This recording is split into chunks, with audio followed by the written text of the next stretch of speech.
네, 반갑습니다.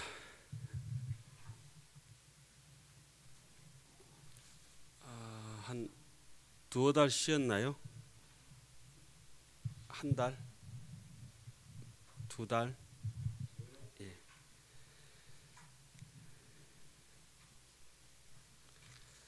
오늘은 하엄경제 2014년도 첫 강의가 되겠습니다. 지난 2013년도에 1학기 2학기 강의가 하엄경 전체 7처 9회 9회차 중에서 2회차까지가 끝났죠. 1회차가 몇 품이죠? 6품이죠. 1회차가 6품, 2회차가 6품 이제 끝나서 12품까지 했습니다. 세주묘원품, 열애현상품, 보현산매품, 세계성취품, 화장세계품, 비로자나품까지가 1회차 품이었고 2회차 품은 뭐였죠? 열애명호품, 열애명호품 다음에 뭐죠? 사성제품, 강명각품, 보살문명품, 정행품, 현수품까지 했습니다.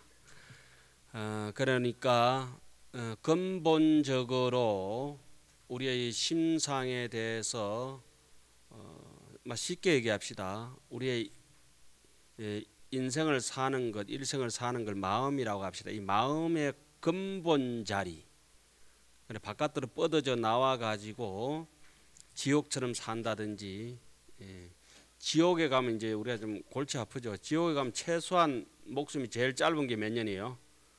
10,000년이라. 지옥 가면 잘못 지옥 가면 이제 골치 아픈 겁니다.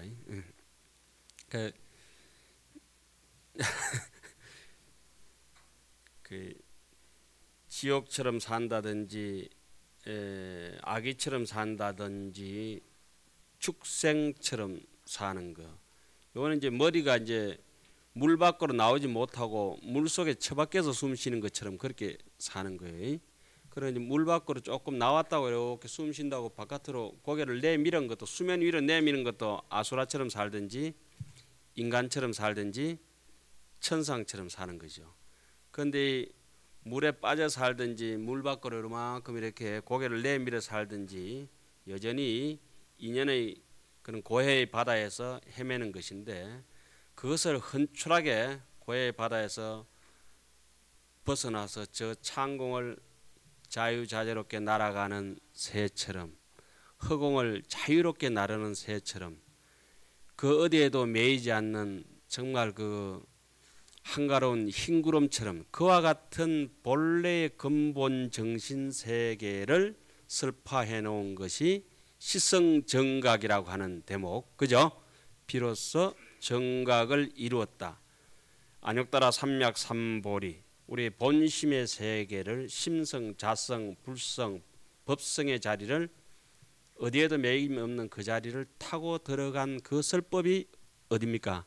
알았냐? 법보리장 1회차 설법에서 세주묘음, 열애현상, 보현산매, 세계성취, 그 다음에 화장세계, 비로자나품까지 있었죠. 그러니까 그 부분은 굉장히 어렵습니다. 그리고 세주묘음 할 때 우리가 대충 느껴봤지만은 근본적으로 우리 일상생활에서 도저히 이 접목이 되지 않는 전기가 분명히 있기는 있는데, 발전소나 변전기나 이렇게 뚜껑집이나 이렇게 이 뭐랄까 그 컨버전이 되지 않고 그대로 어딘가 존재는 하지만 잡을 수 없는, 무슨 말 이해가시죠? 뭐 흔적 없는 그런 자리를 막막하게 처음부터 설합니다. 우리 마음의 자리도 원래 그렇거든요. 그러니까 이 마음의 이치를, 하엄경을 보면은 컴퓨터를 하든지 뭐 그림을 그리든지 음악을 하든지 음식을 하든지 굉장히 자유롭지 않습니까? 약을 지어도 글을 써도, 그러니까 일리만사라고 제가 지은 말인데, 하나의 이치에서 만 가지의 일이 벌어지는데, 그 일심에서 일체유심조라고 이제 얘기는 하죠. 천차만별이 이제 벌어지는데, 그 얘기를 해놓은 것이 1회차 설법에 해당이 되고, 그게 하려니까 거기에 대해서 너무 막막하고 아무리 이리 잡을 수 없는 흑공처럼 밀 수도 땡길 수도 없고 혓바닥을 내렁거리면서 냄새를 맛을 볼래 해도 맛을 볼 수도 없고 무형무상 무명무상 뭐죠? 저 법성계 첫 구절 뭡니까? 법성원융 무이상 제법부동 본래적 무명무상 절일체 정지소지 비어경 시성정각이나 했는 사람이라야 1회차 설법의 도리가 환하게 오는 것이고 나머지는 그림의 떡이다 이거죠. 그러니까 법성계도 저기 있는 법성계 일성법계도도 이 법성원융 무이상 제법부동 본래적 무명무상 절일체 정지소지 비어경이고 네 구절이 이 80하음에 비유하자면은 1회차 설법의 핵심에 해당하는 것이고 정도가도 그 앞부분에 그렇게 하는 것이죠. 그래서 하음경을 크게 시작해서 잘게 끊어 나간다 이렇게 보시면 됩니다. 아주 크게. 그런데 그 소리를 뭐 이 책을 배워서 아는 건 아니죠. 그냥 이게 아는 사람은 전생부터 복이 있는 분들은 이미 내가 하음이구나 이 생각을 하고 큰 바다에 여의주가 있는 것이지 뭐 어디 개천에서 용나는 건 거짓말입니다. 바다에서 용나지. 개천에서는 용난다 이러면 개천에 용난 건 그건 어디서 나느냐 하면 꿈에서나 납니다. 꿈에서나. 망상 착각에 정지소지 비어경이래. 그러니까 저기 법성계는 보면 그 대목을 개천에서 용 안 난다 얘기 이렇게 해놨습니다. 파식망상 필부덕에 마음을 그냥 쪼맨 또랑처럼 그렇게 미꾸라지도 못 살만한 그래 옹달샘 그렇게 쓰는데 그게 무슨 용이 나오겠냐고요. 절대 안 나옵니다. 예.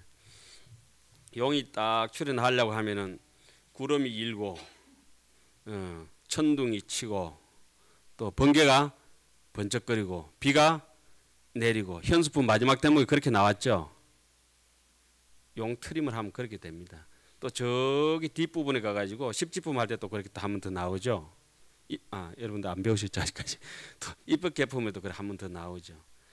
이와 같은 큰 그 구름이 오르고 법비가 내리고 법의 구름이 오르고 장엄의 구름이 오르고 법비가 쏟아지고 번개가 번쩍거리고 우레가 치고 이와 같은 것들은 이 정신의 이 혁명이 이루어져야 되지 않습니까? 그 대목을 자 이런 것이 인생이다. 이런 것이 본심이다. 일심이라고 쓸어놓은 것이 1회차 설법이고 그게 도저히 안 되니까 정신 차리고 경상도 말로 단디 한번 믿어봐라.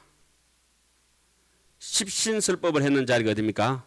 여기 보강명전이죠. 여기가 보강명전에서 하음경 몇 번 설해집니까? 3번 설해지죠. 그죠? 보강명전 1회차 설법이 어디서 설해집니까? 어디서가 아니고 보강명전에서 설해지는데 그때가 바로 2회차 설법이죠. 그죠? 설법주는 누구? 문수보살. 벌써 기억이 아른아른하십니까? 하음경에 제일 먼저 등장하는 보살 이름은 보현보살. 그래서 이 절 이름이 뭡니까? 보현사. 예, 보현보살 사는 산은 아미산. 그래서 우리 저 일주문에 저기 주련에 석주에 아미산이라고 써놨죠. 예, 문수보살 사는 데는 청양산. 청양산. 예, 청양산 금색계 문수보살, 보현산 은색계, 아미산 은색계 보현보살 이렇게 산. 문수보현이 보현보살이 제일 먼저 법보자 아란야에 등장하시고 보현보살은 자리 이탈할까 만행무공이라 할까 이 법계의 모든 돌아가는 비로자나를 대신해서 모든 중생계를 제접하는 그야말로 현현한 일로왕보살과도 같은 분이죠. 그분이 바로 보현보살을 제일 먼저 태동을 시켰고 거기서 이해가 안 가고 꽉 막힐 때는 누굴 경전에서 등장시킵니까? 문수보살을 등장시킵니다. 문수보살을 상징하는 건 뭐죠? 지혜다. 근본 지혜. 문수보살을 등장시켜 가지고 믿음을 이제 얻게 하죠. 그러니까 능경도 이렇게 설하다 꽉 막히면 누가 등장합니까? 안한존자가 빨가벗고 막 그래 가지고 그쪽에 저 마등가 집에 있다가 부처님 앞에 끌려올 때 누구 보냈죠? 문수보살한테. 문수보살은 머리가 좋으니까 이 하신불이 여기 등장해가지고 나와가지고 능음주를 외워가지고 문수야 네가 가가지고 누구죠? 아나이 좀 끌고 온나 절마 지금 정신 못 차린다. 그래가지고 아난여자 데리고 와서 능음경을 이제 시작하지 않습니까? 그죠? 예, 뭐든지 막히면은 문수보살을 등장시킵니다. 그러니까 문수보살이 등장하는 것은 근본 지혜를 상징합니다. 그 이해차 설법에서는 우리에게 근본 지혜가 있다는 것을 믿게 해주는 것이요. 그게 이제 땅바닥에서 이제 법이 설해지니까 이해차 설법 할 때 일해차 설법은 입에서 중치간에서 방광하고 그 다음에 백호 미간에서 열의 현상품에서 방광했었죠. 예? 그 이해차 설법에서는 강명각품에서 어디서 했습니까? 발바닥에서 했습니다. 그죠? 발바닥은 뭡니까? 땅을 실제적으로 딛고 있는 근본적인 믿음을 상징하죠. 그래서 믿음을 상징하는 대목이 십신설법이 쫙 해서 열의 명호품, 강명각품. 강명각품이라는 게 부처님의 그 열의 수량품, 무량수 열의, 무량강 열의 우리 강명각품, 우리 마음속에 천년 만년이 지나더라도 마지막 수업 시간에 뭐 썼습니까? 장안 일륜월이 망고의 장불멸이라 벌써 다 까먹었죠. 저만 기억나고 여러분들 희한해.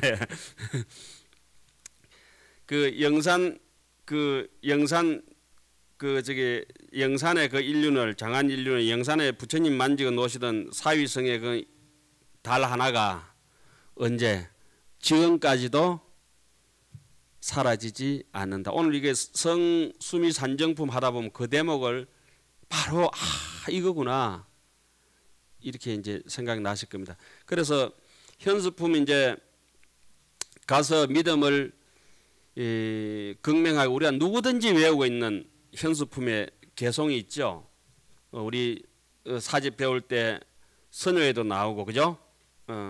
그다음에 서장에도 나왔던 거 뭐죠? 신의도원 공동모 장량일체 제선법 이렇게 하면서 십신을 설법할 때는 그 등장하는 보살들의 이름이 10명이 나오는데 10명 외에 미진수 보살이 많기는 하지만은 어떤 분들이 나옵니까?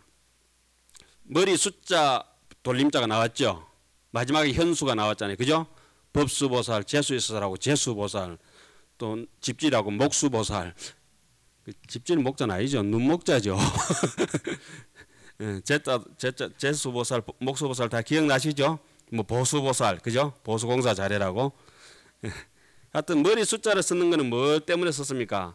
신해행정 중에서 믿음이 없으면은 이해도 안 가고 불신자는 절대 깨어르고 이해가 안 갑니다. 마음이 편안하든지 몸이 편안한 걸 느낄 수가 없어요. 목소리가 이래 불신하는 사람들. 아유, 오늘 몇 페이지죠? 아유, 우리 전에 어디까지 했던가? 이렇게 되지.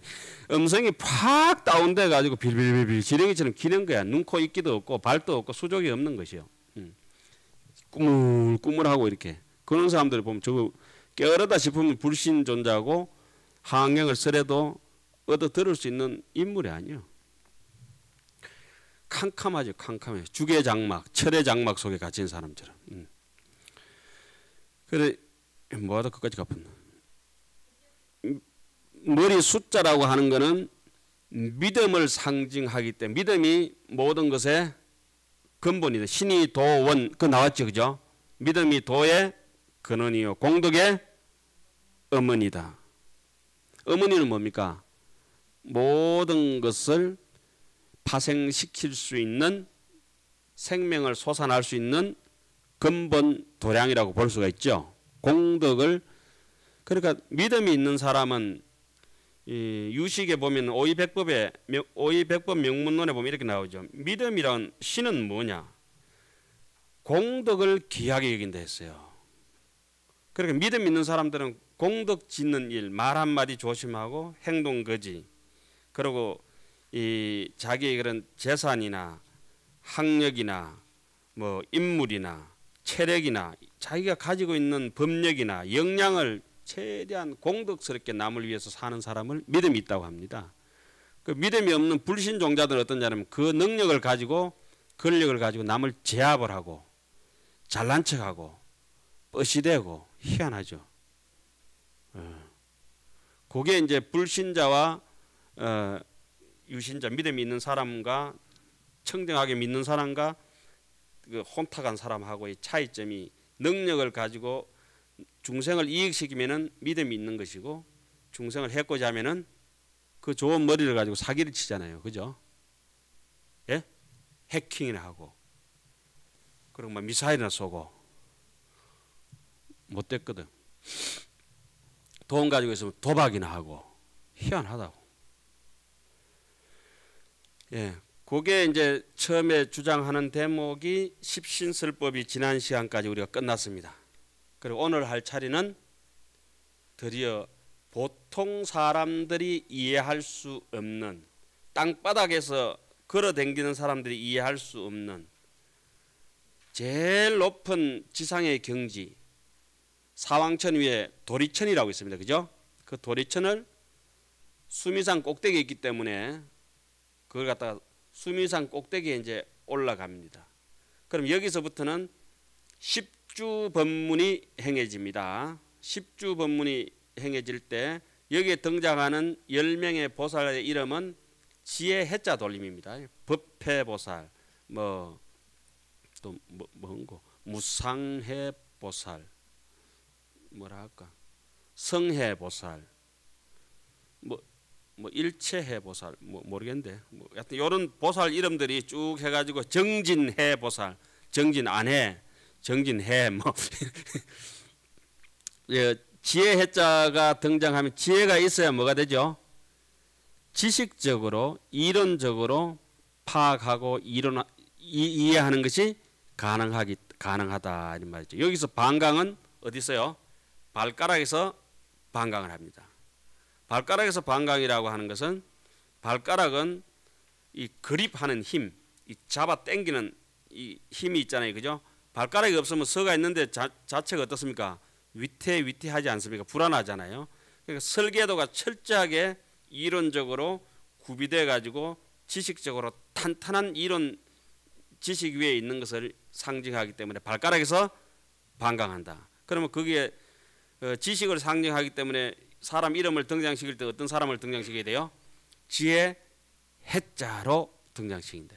그 야마천에 올라가면 이제 수풀 림자 돌림자들이 쫙 나오죠. 공덕님 해가지고 거긴 또 이제 거기 가서 또 이제 뭐 말씀을 드리겠습니다만은 오늘 여기서 지혜 해자 돌림이라고 하는 것은 드디어 제가 이게 느낌은 이렇습니다. 이 땅을 딛고 이렇게 그냥 보통 내지는 땅보다 더 밑에서 지하 바닥에서 골탕처럼 끈적끈적하게 사는 사람도 있을 것이고 집착이 강하고 생각을 본심을 못 쓰고 탈탈 털어놓고 쓰면 될 텐데 이 봄바람이 불고 새가 짹짹거리고 울고 맨날 이렇게 환한 그게 햇빛이 쏟아지고 달빛이 쏟아지고 꽃향기가 터지는데도 인생살이에 뭘 잡생각을 해가지고 잡념이 많아가지고 잡지도 하니까 계속 그 다른 생각하니까 그걸 볼 수가 없어요. 그런 거 싹 깨끗하게 털고 가벼운 나비같이 그냥 가벼운 마음으로 꽃을 찾아 나서는 나비처럼 또 제비가 아니고 나비처럼 그렇게 이렇게 소연이적하면서 소리 없이 그냥 팔팔팔 이렇게 가볍게 나르는 그러한 상태가 지금 요 도리천의 정신 상태로 가면 되겠습니다. 도보 행진하는 거는 앞전에 이해차 설법에 어디죠? 십신 막 군에 행군할 때 발이 무릎 터지도록 걸어가는 거 있잖아요. 그 육상 선수로 치면은 그쪽에 이봉주처럼 마라톤 선수 해가지고 100이나 뛰어야 금메달 하나 따는 사람 그냥 그 누구죠? 우사인 볼트처럼 준비 땅 해가지고 10초 만에 따면은 이 도리천쯤 되는 거예요. 버뜩 끝나고 그 남하고 별 시비 없는 거 빨리빨리 하는 거. 그 생각이 이렇게 가볍고 이렇게 선사들의 선어록은 보면 이렇게 선문답은 보면 이렇습니다. 말 이전에 막 행동이 같다 눈빛이 같다가 그죠? 가기도 전에 뭐 입을 다물고 앉아 있다가 입을 다물고도 거래가 되고 소리를 질러도 거래가 되고 왔다 갔다 하는 것이 정강석화처럼 움직이는데 믿음이 제대로 안 서고 집착이 강한 사람은 한번 물어놓으면은 내가 한번 생각해보고 내일 모레 한번 대답해 줄게 이래가 내일 모레가 한 3년 뒤에 저번에 그거 얘기했는 거 있지 않습니까? 그건 한참 씨 빠져도 유통기한 한참 신기라.